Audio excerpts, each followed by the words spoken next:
weiß es, ich weiß es, ich weiß es nicht. Das, was ich weiß, Brot ist korrupt. Haben Sie das gewusst? Brot ist korrupt. Es lässt sich jeden Morgen schmieren. Und irgendwann ist so ein monströser Eiszapfen zu dieser huren Gondel rausgehangen. Hat eine Schneespur nach oben gezogen. Eine Tanne nach der anderen abgefällt. Also im Gegensatz zu der jüngeren Generation haben mir noch Papi und Mami gesagt. Heute sagt man ja Samenspender und Person 1 mit Uterus. Und da hatte ich noch die Idee, oder? In der Mitte hatte es so eine Metallstange. Ich könnte die ja abschlecken. Ich habe Rücken, ich habe Knie, fühl mich heute eher schwach.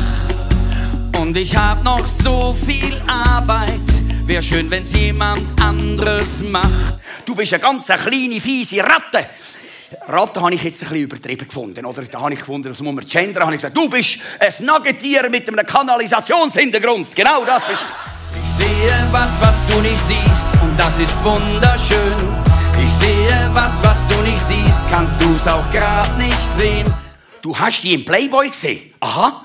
Und wie bist du zum Playboy gekommen? Ja, ich habe die am Kiosk gekauft. Ich habe ein Altpapier gefunden. Ich habe bei dir in der Schublade unter den Söcken gefunden. Wie einzigartig toll du bist, bitte hör mir zu.